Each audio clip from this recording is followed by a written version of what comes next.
मेरे प्यारे किसान भाइयों और बहनों, आप सबको नमस्कार।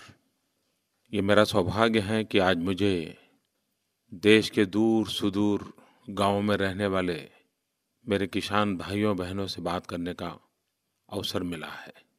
और जब मैं किसान से बात करता हूँ तो एक प्रकार से मैं गांव से बात करता हूँ, गांव वालों से बात करता हूँ, खेत मजदूर से भी बात कर रहा हूँ, उन खेत में काम करने वाली माताओं बहनों से भी बात कर रहा हूँ। और इस अर्थ में मैं कहूँ तो अब तक की मेरी सभी मन की बातें जो हुई है उससे शायद एक अलग प्रकार का अनुभव है। जब मैंने किसानों के साथ मन की बात करने के लिए सोचा तो मुझे कल्पना नहीं थी कि दूर दूर गांवों में बसने वाले लोग मुझे इतने सारे सवाल पूछेंगे, इतनी सारी जानकारियां देंगे। आपके ढेर सारे पत्र, ढेर सारे सवाल ये देख कर के मैं हैरान हो गया। आप कितने जागरूक हैं, आप कितने सक्रिय हैं और शायद आप तड़पते हैं कि कोई आपको सुने। मैं सबसे पहले आपको प्रणाम करता हूँ कि आपकी चिट्ठियाँ पढ़ कर के उसमें दर्द जो मैंने देखा है, जो मुसीबतें देखी हैं, इतना सहन करने के बावजूद भी पता नहीं क्या-क्या आपने झेला होगा। आपने मुझे तो चौंका दिया है, लेकिन मैं इस मन की बात का मेरे लिए एक प्रशिक्षण का, एक एजुकेशन का अवसर मानता हूँ। और मेरे किसान भाइयों बहनों, मैं आपको विश्वास दिलाता हूँ कि आपने जितनी बातें उठाई हैं, जितने सवाल पूछे हैं, जितने भिन्न-भिन्न पहलुओं पर आपने बातें की है, मैं उन सब के विषय में पूरी सरकार में जागरूकता लाऊंगा, संवेदना लाऊंगा। मेरा गांव, मेरा गरीब, मेरा किसान भाई ऐसी स्थिति में उसको रहने के लिए मजबूर नहीं किया जा सकता। मैं तो हैरान हूँ, किसानों ने खेती से संबंधित तो बातें लिखी हैं, लेकिन और भी कई विषय उन्होंने कहा है। गांव के दबंगों से कितनी परेशानियां हैं, माफियाओं से कितनी परेशानियां हैं, उसकी भी चर्चा की है। प्राकृतिक आपदा से आने वाली मुसीबतें तो ठीक है, लेकिन आसपास के छोटे मोटे व्यापारियों से भी मुसीबतें झेलनी पड़ रही है। किसी ने गांव में गंदे पानी पीना पड़ रहा है, उसकी चर्चा की है। किसी ने गांव में अपने पशुओं को रखने के लिए व्यवस्था की चिंता की है। किसी ने यहाँ तक कहा है कि पशु मर जाता है तो उसको हटाने का ही कोई प्रबंध नहीं होता, बीमारी फैल जाती है। यानी कितनी उपेक्षा हुई है। और आज मन की बात से शासन में बैठे हुए लोगों को एक कड़ा संदेश इससे मिल रहा है। हमें राज करने का अधिकार तब है जब हम इन छोटी-छोटी बातों को भी ध्यान दें। ये सब पढ़ कर के तो मुझे कभी-कभी शर्मिंदगी महसूस होती थी कि हम लोगों ने क्या किया है। मेरे पास जवाब नहीं है क्यों किया है। हाँ, मेरे दिल को आपकी बातें छू गई हैं। मैं ज़रूर बदलाव के लिए प्रामाणिकता से प्रयास करूँगा और उसके सभी पहलुओं पर सरकार को जगाऊँगा, चेताऊँगा, दौड़ाऊँगा। मेरी कोशिश रहेगी, मैं विश्वास दिलाता हूँ। मैं ये भी जानता हूँ कि पिछले वर्ष बारिश कम हुई तो परेशानी तो थी ही थी। इस बार बेमौसमी बरसात हो गई, ओले गिरे। एक प्रकार से महाराष्ट्र से ऊपर सभी राज्यों में ये मुसीबत आई और हर कोने में किसान परेशान हो गया। छोटा किसान जो बेचारा इतनी कड़ी मेहनत करके साल भर अपनी ज़िंदगी गुजारा करता है, उसका तो सब कुछ तबाह हो गया है। मैं इस संकट की घड़ी में आपके साथ हूँ। सरकार के मेरे सभी विभाग राज्यों के संपर्क में रह करके स्थिति का बारीकी से अध्ययन कर रहे हैं। मेरे मंत्री भी निकले हैं, हर राज्य की स्थिति का जायजा लेंगे। राज्य सरकारों को भी मैंने कहा है कि केंद्र और राज्य मिलकर के इन मुसीबत में फंसे हुए सभी किसान भाइयों बहनों को जितनी ज़्यादा मदद कर सकते हैं वो करें। मैं आपको विश्वास दिलाता हूँ कि सरकार पूरी संवेदना के साथ आपकी इस संकट की घड़ी में आपको पूरी तत्परता से मदद करेगी। जितना हो सकता है उसको पूरा करने का प्रयास किया जाएगा। गांव के लोगों ने, किसानों ने कई मुद्दे उठाए हैं। सिंचाई की चिंता व्यापक नजर आती है। गांव में सड़क नहीं है, उसका भी आक्रोश है। खाद की कीमतें बढ़ रही हैं, उस पर भी किसान की नाराज़गी है। बिजली नहीं मिल रही है, किसानों को ये भी चिंता है कि बच्चों को पढ़ाना है, अच्छी नौकरी मिले, ये भी उनकी इच्छा है, उसकी भी शिकायतें हैं। माताओं बहनों भी गांव में कहीं नशाखोरी हो रही है, उस पर अपना आक्रोश जताया है। कुछ ने तो अपने पति को तम्बाकू खाने की आदत है, उस पर भी अपना रोष मुझे व्यक्त करके भेजा है। आपके दर्द को मैं समझ सकता हूँ। किसान का ये भी कहना है कि सरकार की योजनाएं तो बहुत सुनने को मिलती हैं, लेकिन हम तक पहुँचती नहीं हैं। किसान ये भी कहता है कि हम इतनी मेहनत करते हैं, लोगों का तो पेट भरते हैं, लेकिन हमारा जेब नहीं भरता है, हमें पूरा पैसा नहीं मिलता है। जब माल बेचने जाते हैं तो लेने वाला नहीं होता है, कम दाम में बेच देना पड़ता है। ज़्यादा पैदावार करें तो भी मरते हैं, कम पैदावार करें तो भी मरते हैं। यानी किसानों ने अपने मन की बात मेरे सामने रखी है। मैं मेरे किसान भाइयों बहनों को विश्वास दिलाता हूँ कि मैं राज्य सरकारों को भी और भारत सरकार के भी हमारे सभी विभागों को भी और अधिक सक्रिय करूँगा। तेज गति से इन समस्याओं के समाधान के रास्ते खोजने के लिए प्रेरित करूँगा। मुझे लग रहा है कि आपका धैर्य कम हो रहा है। बहुत स्वाभाविक है, 60 साल आपने इंतजार किया है। मैं प्रामाणिकता से प्रयास करूँगा। किसान भाइयों, ये आपके ढेर सारे सवालों के बीच में मैंने देखा है कि करीब करीब सभी राज्यों से वर्तमान जो भूमि अधिग्रहण बिल की चर्चा है, उसका प्रभाव ज़्यादा दिखता है। और मैं हैरान हूँ कि कैसे कैसे भ्रम फैलाए गए हैं। अच्छा हुआ आपने छोटे छोटे सवाल मुझे पूछे हैं। मैं कोशिश करूँगा कि सत्य आप तक पहुँचाऊँ। आप जानते हैं, भूमि अधिग्रहण का कानून 120 साल पहले आया था। देश आज़ाद होने के बाद भी 60-65 साल वही कानून चला। और जो लोग आज किसानों के हमदर्द बनकर के आंदोलन चला रहे हैं, उन्होंने भी इसी कानून के तहत देश को चलाया, राज किया और किसानों का जब होना था हुआ। सब लोग मानते थे कि कानून में परिवर्तन होना चाहिए। हम भी मानते थे, हम विपक्ष में थे, हम भी मानते थे। 2013 में बहुत आनन फानन के साथ ये नया कानून लाया गया। हमने भी उस समय कंधे से कंधा मिला कर के साथ दिया। किसान का भला होता है तो साथ कौन नहीं देगा, हमने भी दिया। लेकिन कानून लागू होने के बाद कुछ बातें हमारे ध्यान में आई। हमें लगा कि शायद इससे तो हम किसान के साथ धोखा कर रहे हैं। हमें किसान के साथ धोखा करने का अधिकार नहीं है। दूसरी तरफ जब हमारी सरकार बनी तो राज्यों की तरफ से बहुत बड़ी आवाज़ उठी कि इस कानून को बदलना चाहिए, कानून में सुधार करना चाहिए, कानून में कुछ कमियां हैं उसको पूरा करना चाहिए। दूसरी तरफ हमने देखा कि 1 साल हो गया, कोई कानून लागू करने को तैयार ही नहीं कोई राज्य। और लागू किया तो उन्होंने क्या किया, महाराष्ट्र सरकार ने लागू किया था, हरियाणा ने किया था, जहाँ पर कांग्रेस की सरकारें थी। और जो किसान हितैषी होने का दावा करते हैं, उन्होंने इस अध्यादेश में जो मुआवजा देने का तय किया था उसे आधा कर दिया। अब ये है किसानों के साथ न्याय। तो ये सारी बातें देख करके हमें भी लगा कि भाई इसका थोड़ा पुनर्विचार होना जरूरी है। आनन फानन में कुछ कमियां रह जाती हैं, शायद इरादा गलत ना हो, लेकिन कमियां हैं तो उसको तो ठीक करनी चाहिए। और हमारा कोई आरोप नहीं है कि भाई पुरानी सरकार क्या चाहती थी क्या नहीं चाहती थी। हमारा इरादा यही है कि किसानों का भला हो, किसानों के संतानों का भी भला हो, गांव का भी भला हो। और इसलिए कानून में अगर कोई कमियां हैं तो दूर करनी चाहिए। तो हमारा एक प्रामाणिक प्रयास कमियों को दूर करना है। अब एक सबसे बड़ी कमी मैं बताऊं, आपको भी जानकर के हैरानी होगी, ये जितने लोग किसान हितैषी बनकर के इतने बड़ी भाषणबाजी कर रहे हैं, एक जवाब नहीं दे रहे हैं। आपको मालूम है, अलग अलग प्रकार के हिंदुस्तान में 13 कानून ऐसे हैं जिसमें सबसे ज्यादा जमीन संपादित की जाती है। जैसे रेलवे, नेशनल हाईवे, खदान के काम। आपको मालूम है, पिछली सरकार के कानून में इन 13 चीजों को बाहर रखा गया है।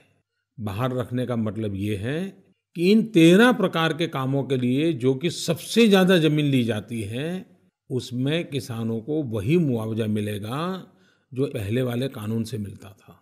मुझे बताइए, ये कमी थी कि नहीं, गलती थी कि नहीं?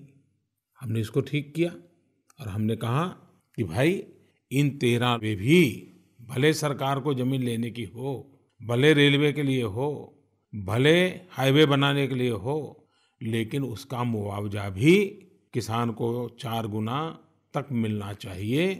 हमने सुधार किया। कोई मुझे कहे क्या ये सुधार किसान विरोधी है क्या?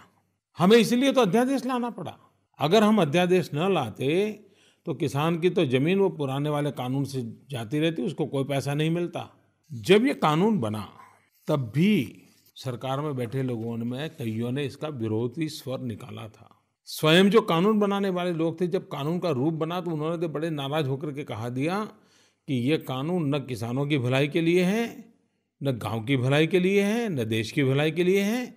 ये कानून तो सिर्फ अफसरों की तिजोरी भरने के लिए, अफसरों को मौज करने के लिए, अफसरशाही को बढ़ावा देने के लिए, यहाँ तक कहा गया था। अगर ये सब सच्चाई थी तो क्या सुधार होना चाहिए कि नहीं होना चाहिए? और इसलिए हमने कमियों को दूर करके किसानों का भला करने की दिशा में प्रयास किए हैं। सबसे पहले हमने काम किया, 13 कानून जो कि भूमि अधिग्रहण कानून के बाहर थे और जिसके कारण किसान को सबसे ज्यादा नुकसान होने वाला था, उसको हम इस नए कानून के दायरे में ले आए ताकि किसान को पूरा मुआवजा मिले और उसको सारे हक प्राप्त हो। अभी एक हवा ऐसी फैलाई गई कि मोदी ऐसा कानून ला रहे हैं कि किसानों को अब मुआवजा पूरा नहीं मिलेगा, कम मिलेगा। मेरे किसान भाइयों बहनों, मैं ऐसा पाप सोच भी नहीं सकता हूँ। 2013 के पिछली सरकार के समय बने कानून में जो मुआवजा तय हुआ है उसमें रत्ती भर भी फर्क नहीं किया गया है।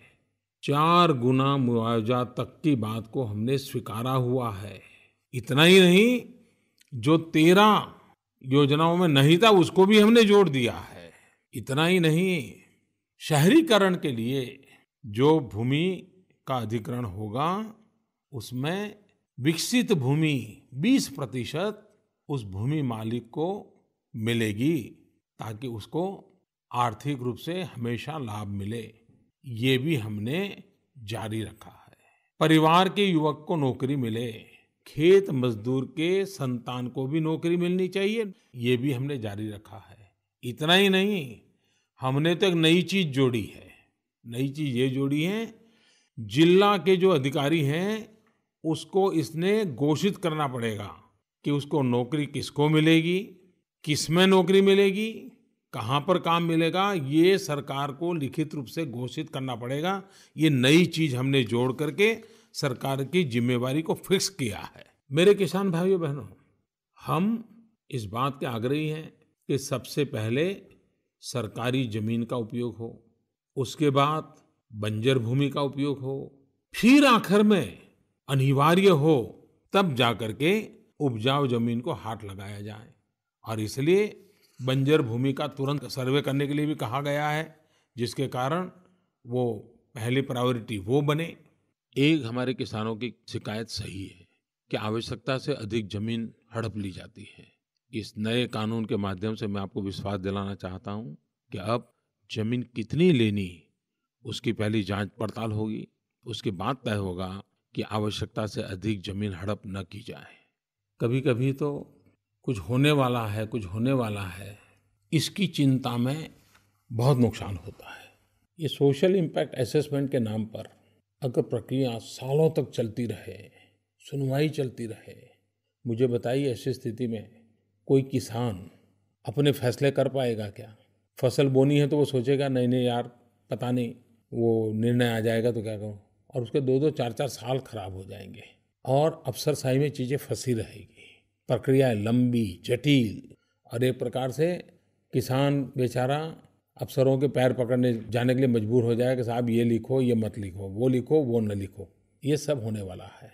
क्या मैं मेरे अपने किसानों को इस अफसरशाही के चुंगल में फिर एक बार फंसा दूं?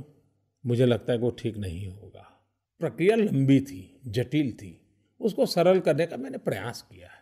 मेरे किसान भाइयों बहनों, 2013 में कानून बना, लेकिन राज्यों ने उसको स्वीकार नहीं किया। किसान तो वहीं का वहीं रह गया। राज्यों ने विरोध किया। मुझे बताइए, क्या मैं राज्यों की बात सुनूं या ना सुनूं?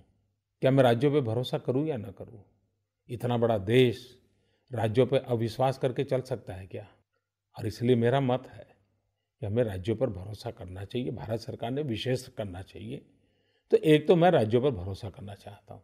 दूसरी बात है, ये जो कानून में सुधार हम कर रहे हैं, कमियाँ दूर कर रहे हैं, किसान की भलाई के लिए जो हम कदम उठा रहे हैं, उसके बावजूद भी अगर किसी राज्य को ये नहीं मानना है, तो वो स्वतंत्र है। और इसलिए मैं आपसे कहना चाहता हूँ कि ये जो सारे भ्रम फैलाए जा रहे हैं, वो सरासर किसान विरोध के भ्रम हैं, किसान को गरीब रखने की षड्यंत्र का ही हिस्सा है। देश को आगे न ले जाने के जो षड्यंत्र चले हैं, उसी का हिस्सा है। उससे बचना है, देश को भी बचाना है, किसान को भी बचाना है।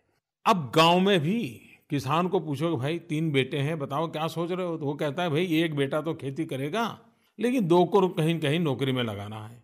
अब गाँव के किसान के बेटों को भी नौकरी चाहिए, उसको भी तो कहीं जाकर के रोजगार कमाना है, तो उसके लिए व्यवस्था करनी पड़ेगी। तो हमने सोचा कि जो गाँव की भलाई के लिए आवश्यक है, किसान की भलाई के लिए आवश्यक है, किसान के बच्चों के रोजगार के लिए आवश्यक है, ऐसी की चीज़ों को जोड़ दिया जाए। उसी प्रकार से हम तो जय जवान जय किसान वाले हैं। जय जवान का मतलब है देश की रक्षा। देश की रक्षा के विषय में हिंदुस्तान का किसान कभी पीछे हटता नहीं है। अगर सुरक्षा के क्षेत्र में कोई आवश्यकता हो, तो वो जमीन किसानों से मांगनी पड़ेगी और मुझे विश्वास वो किसान देगा। तो हमने इन कामों के लिए जमीन लेने की बात को इसमें जोड़ा है। कोई भी मुझे गांव का आदमी बताए कि गांव में सड़क चाहिए कि नहीं चाहिए, अगर खेत में पानी चाहिए तो नहर करनी पड़ेगी कि नहीं करनी पड़ेगी। गांव में आज भी गरीब हैं जिसके पास रहने को घर नहीं है, घर बनाने के लिए जमीन चाहिए कि नहीं चाहिए। कोई मुझे बताए क्या ये उद्योगपतियों के लिए है क्या, ये धन्ना सेठों के लिए है क्या? सत्य को समझने की कोशिश कीजिए। हाँ, मैं एक बात डंके की चोट पर आपको कहना चाहता हूं, नए अध्यादेश में भी कोई भी निजी उद्योगकार को, निजी कारखाने वाले को, निजी व्यवसाय करने वाले को जमीन अधिग्रहण करने के समय 2013 में जो कानून बना था, जितने नियम हैं वो सारे नियम उनको लागू होंगे। ये कॉरपोरेट के लिए कानून 2013 के वैसे के वैसे लागू रहने वाले हैं। तो फिर ये झूठ क्यों फैलाया जाता है? मेरे किसान भाई बहनों, एक भ्रम फैलाया जाता है कि आपको कानूनी हक नहीं मिलेगा, आप कोर्ट में नहीं जा सकते। ये सरासर झूठ है। हिंदुस्तान में कोई सरकार आपके कानूनी हक को छीन नहीं सकती है। बाबा साहब आम्बेडकर ने हमें जो संविधान दिया है, इस संविधान के तहत आप हिंदुस्तान के किसी भी कोर्ट में जाकर के दरवाजे खटखटा सकते हैं। तो ये झूठ फैलाया गया है। हाँ, हमने एक व्यवस्था को आपके दरवाजे तक लाने का प्रयास किया है। एक अथॉरिटी बनाई है। अब वो अथॉरिटी जिले तक काम करेगी और आपके जिले के किसानों की समस्याओं का समाधान उसी अथॉरिटी में, जिले में हो जाएगा। और वहाँ अगर आपको संतोष नहीं होता है तो आप ऊपर की कोर्ट में जा सकते हैं। तो ये व्यवस्था हमने की है। एक ये भी बताया जाता है कि भूमि अधिग्रहित की गई तो 5 साल में वापस करने वाले कानून को हटा दिया गया है। जी नहीं मेरे किसान भाइयों बहनों, हमने कहा है कि जब भी प्रोजेक्ट बनाओगे तो ये पक्का करो कि कितने सालों में आप इसको पूरा करोगे, और उस सालों में अगर पूरा नहीं करते हैं तो वही होगा जो किसान चाहेगा। और उसको तो समय सीमा हमने बांध दी है। आज क्या होता है, 40-40 साल पहले जमीनें ली गई लेकिन अभी तक सरकार ने कुछ किया नहीं, तो ये तो नहीं चल सकता। तो हमने सरकार को सीमा में बांधना तय किया है। हाँ, कुछ प्रोजेक्ट ऐसे होते हैं जो 20 साल में पूरे होते हैं। अगर मान लीजिए 500 किलोमीटर लंबी रेलवे डालनी है तो समय जाएगा, तो पहले से कागज पे लिखो कि भाई इतने समय में पूरा करेंगे। तो हमने सरकार को बांधा है, सरकार की जिम्मेवारी को फिक्स किया है। मैं और एक बात बताऊं किसान भाइयों, कभी कभी ये एयर कंडीशन कमरे में बैठ करके जो कानून बनाते हैं ना, उनको गांव के लोगों की सच्ची स्थिति का पता तक नहीं होता है।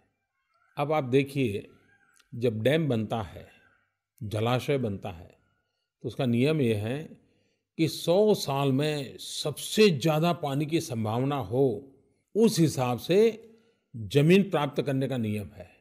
अब 100 साल में एक बार पानी भरता है, 99 साल तक पानी नहीं भरता है, फिर भी जमीन सरकार के पास चली जाती है।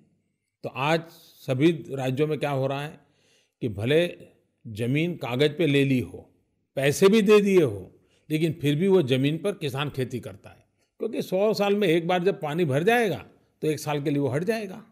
ये नया कानून 2013 का ऐसा था कि आप खेती नहीं कर सकते थे। हम चाहते हैं कि अगर जमीन डूब में नहीं जाती है तो फिर किसान को खेती करने का अवसर मिलना चाहिए, और इसलिए वो जमीन किसान से कब्जा नहीं करनी चाहिए। ये लचीलापन आवश्यक था ताकि किसान को जमीन देने के बावजूद भी जमीन का लाभ मिलता रहे, और जमीन देने के बदले में रुपया भी मिलता रहे, तो किसान को डबल फायदा हो, ये व्यवस्था करना भी जरूरी है। और व्यवहारिक व्यवस्था है, उस व्यवहारिक व्यवस्था को हमने सोचा है। एक भ्रम ऐसा फैलाया जाता है कि सहमति की जरूरत नहीं है। मेरे किसान भाइयों बहनों, ये राजनीतिक कारणों से जो बातें की जाती हैं, मेहरबानी करके उससे बचिए। 2013 में जो कानून बना उसमें भी सरकार ने जिन योजनाओं के लिए जमीन मांगी है उसमें सहमति का कानून नहीं है, और इसलिए सहमति के नाम पर लोगों को भ्रमित किया जाता है। सरकार के लिए सहमति की बात पहले भी नहीं थी, आज भी नहीं है। और इसलिए मेरे किसान भाइयों बहनों, पहले बहुत अच्छा था और हमने बुरा कर दिया, ये बिल्कुल सरासर आपको गुमराह करने का दुर्भाग्यपूर्ण प्रयास है। मैं आज भी कहता हूं कि निजी उद्योग के लिए, कॉरपोरेट के लिए, प्राइवेट कारखानों के लिए ये सहमति का कानून चालू है। और एक बात मैं कहना चाहता हूं, कुछ लोग कहते हैं पीपीपी मॉडल। मेरे किसान भाइयों बहनों, मान लीजिए 100 करोड़ रुपयों का एक रोड बनना है। क्या रोड किसी उद्योगकार उठा के ले जाने वाला है क्या? रोड तो सरकार के मालिकी का रहता है, जमीन सरकार के मालिकी की रहती है। बनाने वाला दूसरा होता है। बनाने वाला इसलिए दूसरा होता है कि सरकार के पास आज पैसे नहीं होते हैं, क्योंकि सरकार चाहती है कि गांव में स्कूल बने, गांव में अस्पताल बने, गरीब का बच्चा पढ़े, इसके लिए पैसे लगे। रोड बनाने का काम प्राइवेट करे, लेकिन वो प्राइवेट वाला भी रोड अपना नहीं बनाता है, न अपने घर ले जाता है, रोड सरकार का बनाता है। एक प्रकार से सिर्फ अपनी पूंजी लगाता है। इसका मतलब ये हुआ कि सरकार का जो प्रोजेक्ट होगा जिसमें पूंजी किसी की भी लगे, जिसको लोग पीपीपी मॉडल कहते हैं, लेकिन अगर उसका मालिकाना हक सरकार का रहता है, उसका स्वामित्व सरकार का रहता है, सरकार का मतलब आप सबका रहता है, देश की 125 करोड़ जनता का रहता है, तो उसमें ही हमने ये कहा है कि सहमति की आवश्यकता नहीं है। और इसलिए ये पीपीपी मॉडल को लेकर के जो भ्रम फैलाए जाते हैं, उसकी मुझे आपको स्पष्टता करना बहुत ही जरूरी है। कभी कभार हम जिन बातों के लिए कह रहे हैं कि भाई उसमें सहमति की प्रक्रिया एक प्रकार से अफसरशाही और तानाशाही को बल देगी। आप मुझे बताइए, एक गांव है, उस गांव तक रोड बन गया है, अब दूसरे गांव के लिए रोड बनाना है, आगे वाले गांव के लिए 5 किलोमीटर की दूरी पर वो गांव है। इस गांव तक रोड बन गया है, लेकिन इन गांव वालों की जमीन उस गांव की तरफ है। मुझे बताइए, उस गांव के लोगों के लिए रोड बनाने के लिए ये गांव वाले जमीन देंगे क्या? क्या सहमति देंगे क्या? तो क्या वो पीछे जो गांव है उसका क्या गुनाह भाई? उसको रोड मिलना चाहिए कि नहीं मिलना चाहिए? उसी प्रकार से मैं नहर बना रहा हूं, इस गांव वालों को पानी मिल गया, नहर बन गई, लेकिन आगे वाले गांव को पानी पहुंचाना है तो जमीन तो इसी गांव वालों के बीच में पड़ती है। तो वो तो कह देंगे कि भाई नहीं, हम तो जमीन नहीं देंगे, हमें तो पानी मिल गया है। तो क्या आगे वाले गांव को नहर मिलनी चाहिए नहीं मिलनी चाहिए? मेरे भाइयों बहनों, ये व्यवहारु विषय है, और इसलिए जिस काम के लिए इतनी लंबी प्रक्रियाएं न हो, हाँ, और किसान के लिए, ये उद्योग के लिए नहीं है, व्यापार के लिए नहीं है, गांव की भलाई के लिए है, किसान की भलाई के लिए है, उसके बच्चों की भलाई के लिए है। एक और बात आ रही है, ये बात मैंने पहले भी कही, हर घर में किसान चाहता है कि एक बेटा भले खेती में रहे, लेकिन बाकी सब संतान रोजी रोटी कमाने के लिए बाहर जाए, क्योंकि उसे मालूम है कि आज समय की मांग है कि घर में घर चलाने के लिए अलग अलग प्रयास करने पड़ते हैं।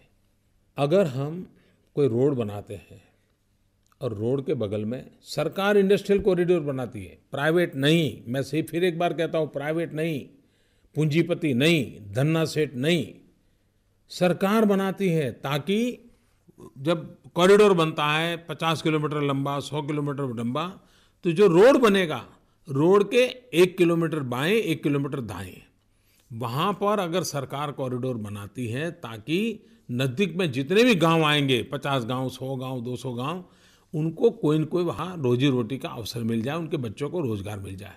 मुझे बताइए भाइयों बहनों, क्या हम चाहते हैं कि हमारे गांव के किसानों के बच्चे दिल्ली और मुंबई की झुग्गी झोपड़ी में जिंदगी बसर करने के लिए मजबूर हो जाए? क्या उनके गांव के 20-25 किलोमीटर की दूरी पर एक छोटा सा भी कारखाना लग जाता है और उसको रोजगार मिल जाता है, तो मिलना चाहिए नहीं मिलना चाहिए? और ये कॉरिडोर प्राइवेट नहीं है, ये सरकार बनाएगी। सरकार बना करके उस इलाके के लोगों को रोजगार देने का प्रबंध करेगी। और इसलिए जिसकी मालिकी सरकार की है और जो गांव की भलाई के लिए है, गांव के किसानों की भलाई के लिए है, जो किसानों के भावी पीढ़ी की भलाई के लिए है, जो गांव के गरीबों की भलाई के लिए है, जो गांव के किसान को बिजली पानी मुहैया कराने के लिए, उनके लिए इस भूमि अधिग्रहण बिल में कमियां थी, उस कमियों को दूर करने का हमारे एक प्रामाणिक प्रयास है। और फिर भी मैंने पार्लियामेंट में कहा था कि अभी भी किसी को लगता है कोई कमी है, तो हम उसको सुधार करने के लिए तैयार हैं। जब हमने लोकसभा में रखा, कुछ किसान नेताओं ने आकर के 2-4 बातें बताई, हमने जोड़ दी। हम तो अभी भी कहते हैं कि भाई, भूमि अधिग्रहण किसानों की भलाई के लिए ही होना चाहिए, और ये हमारी प्रतिबद्धता है। जितने झूठ फैलाए जाते हैं, कृपा करके मैं मेरे किसान भाइयों से आग्रह करता हूं कि आप इन झूठ के सहारे निर्णय मत करें। भ्रमित होने की जरूरत नहीं है। आवश्यकता ये है कि हमारा किसान ताकतवर कैसे बने, हमारा गांव ताकतवर कैसे बने, हमारा किसान जो मेहनत करता है उसको सही पैसे कैसे मिले, उसको अच्छा बाजार कैसे मिले, जो पैदा करता है उसके रख रखाव के लिए अच्छा स्टोरेज कैसे मिले। हमारी कोशिश है कि गांव की भलाई, किसान की भलाई के लिए सही दिशा में काम उठाए। मेरे किसान भाइयों बहनों, हमारी कोशिश है कि देश ऐसे आगे बढ़े कि आपकी जमीन पर पैदावार बढ़े, और इसलिए हमने कोशिश की है सॉइल हेल्थ कार्ड। जैसे मनुष्य बीमार हो जाता है तो उसकी तबीयत के लिए लेबोरेटरी में टेस्ट होता है, जैसा इंसान का होता है ना, वैसे अपनी भारत माता का भी होता है, अपनी धरती माता का भी होता है। और इसलिए हम आपकी धरती बचे इतना ही नहीं, आपकी धरती तंदुरुस्त भी हो, उसकी भी चिंता कर रहे हैं। और इसलिए भूमि अधिग्रहण नहीं, आपकी भूमि अधिक ताकतवर बने, ये भी हमारा काम है। और इसलिए सॉइल हेल्थ कार्ड की बात लेकर के आए हैं। हर किसान को इसका लाभ मिलने वाला है। आपके उर्वरक का जो फालतू खर्चा होता है उससे बच जाएगा, आपकी फसल बढ़ेगी, आपको फसल का पूरा पैसा मिले, उसके लिए भी तो अच्छी मंडियां हो, अच्छी कानूनी व्यवस्था हो, किसान का शोषण न हो, उस पर हम काम कर रहे हैं। और आप देखना मेरे किसान भाइयों, मुझे याद है मैं गुजरात में मुख्यमंत्री था, इस दिशा में मैंने बहुत काम किया था। हमारे गुजरात में तो किसान की हालत बहुत खराब थी, लेकिन हमने पानी पर काम किया, बहुत बड़ा परिवर्तन आया। गुजरात के विकास में किसान का बहुत बड़ा योगदान बन गया, जो कभी कोई सोच नहीं सकता था। गांव के गांव खाली हो जाते थे, बदलाव आया। हम पूरे देश में ये बदलाव चाहते हैं कि जिसके कारण हमारा किसान सुखी हो। और इसलिए मेरे किसान भाइयों बहनों, आज मुझे आपके साथ बात करने का मौका मिला, लेकिन इन दिनों अध्यादेश की चर्चा ज़्यादा होने के कारण मैंने ज़रा ज़्यादा समय उसके लिए ले लिया। लेकिन मेरे किसान भाइयों बहनों, मैं प्रयास करूंगा फिर एक बार कभी न कभी आपके साथ दोबारा बात करूंगा और विषयों की चर्चा करूं। लेकिन मैं इतना विश्वास दिलाता हूं कि आपने जो मुझे लिख करके भेजा है, पूरी सरकार को मैं हिलाऊंगा, सरकार को लगाऊंगा कि क्या हो रहा। अच्छा हुआ आपने जी भर करके मुझे बहुत सी चीज़ें बताई है, और मैं मानता हूँ आपका मुझ पर भरोसा है तभी तो बताई है ना। मैं ये भरोसे को टूटने नहीं दूंगा, ये मैं आपको विश्वास दिलाता हूँ। आपका प्यार बना रहे, आपके आशीर्वाद बने रहे, और आप तो जगत के तात हैं। वो कभी किसी का बुरा नहीं सोचता है, वो तो खुद का नुकसान करके भी देश का भला करता है, उसकी परंपरा रही है। उस किसान का नुकसान ना हो, इसकी चिंता ये सरकार करेगी, ये मैं आपको विश्वास दिलाता हूँ। लेकिन आज मेरी मन की बातें सुनने के बाद आपके मन में बहुत से विचार और आ सकते हैं। आप जरूर मुझे आकाशवाणी के पते पर लिखिए, मैं आगे फिर कभी बातें करूंगा, या आपके पत्रों के आधार पर सरकार में जो गलतियाँ ठीक करनी होगी तो गलतियाँ ठीक कराऊँगा, काम में तेज़ी लाने की ज़रूरत हो तो तेज़ी लाऊँगा और किसी का अन्याय हो रहा है तो न्याय दिलाने के लिए पूरा प्रयास करूँगा। नवरात्रि का पावन पर्व चल रहा है, मेरी आपको बहुत-बहुत शुभकामनाएँ हैं।